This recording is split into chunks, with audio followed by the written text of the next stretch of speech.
Джек Лондон. Костер. День едва занимался, холодный и серый.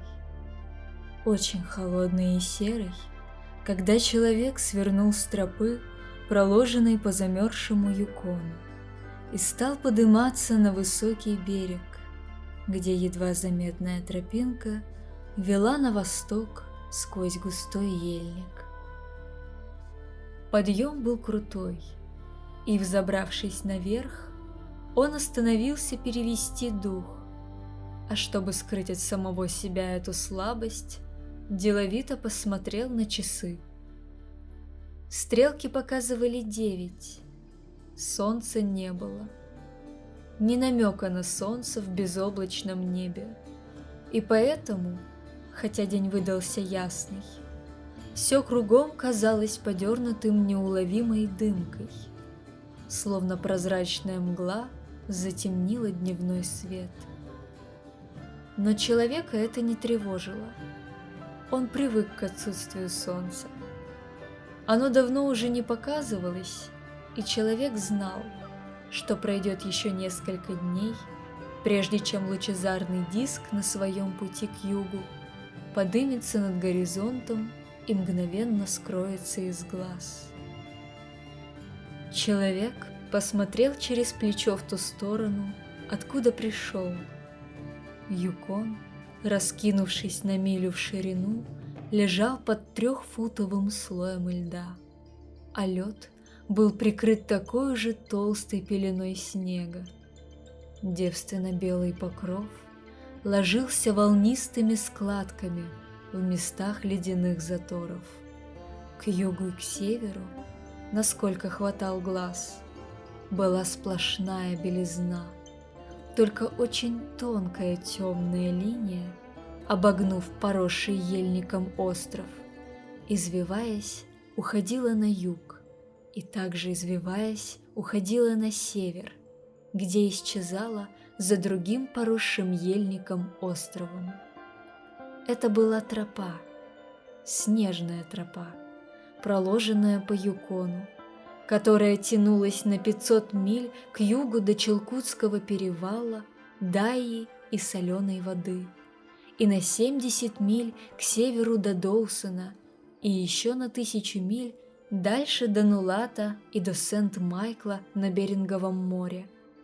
1500 миль снежного пути.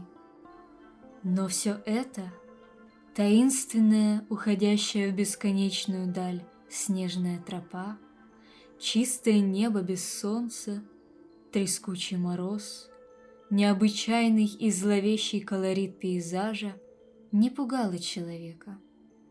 Не потому, что он к этому привык. Он был чичако, новичок в этой стране, и проводил здесь первую зиму. Просто он, на свою беду, не обладал воображением. Он зорко видел и быстро схватывал явления жизни, но только явления, а не их внутренний смысл. 50 градусов ниже нуля означало 80 с лишним градусов мороза. Такой факт говорил ему, что в пути будет очень холодно и трудно, и больше ничего.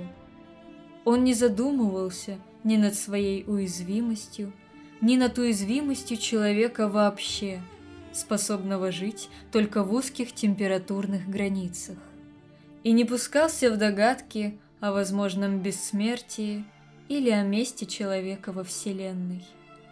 50 градусов ниже нуля предвещали жестокий холод, от которого нужно оградиться рукавицами, наушниками, мокасинами и толстыми носками.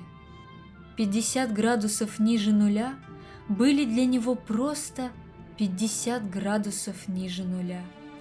Мысль о том, что это может означать нечто большее, никогда не приходила ему в голову.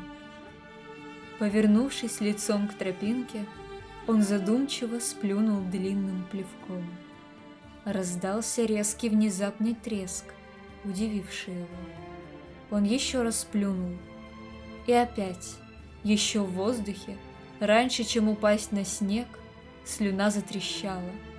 Человек знал, что при 50 градусах ниже нуля плевок трещит на снегу, но сейчас он затрещал в воздухе.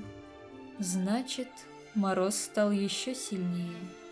Насколько сильнее, определить трудно. Но это не важно. Цель его пути – знакомый участок на левом рукаве ручья Гендерсона, где его поджидают товарищи.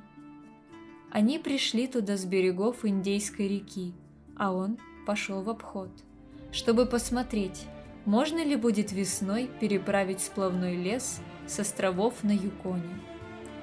Он доберется до лагеря к 6 часам. Правда, к этому времени уже стемнеет, но там его будут ждать товарищи, ярко пылающий костер и горячий ужин. А завтрак здесь. Он положил руку на сверток, оттопыривавший борт меховой куртки. Завтрак был завернут в носовой платок и засунут под рубашку, иначе лепешки замерзнут. Он улыбнулся про себя, с удовольствием думая о вкусном завтраке. Лепешки были разрезаны вдоль и переложены толстыми ломтями поджаренного сала.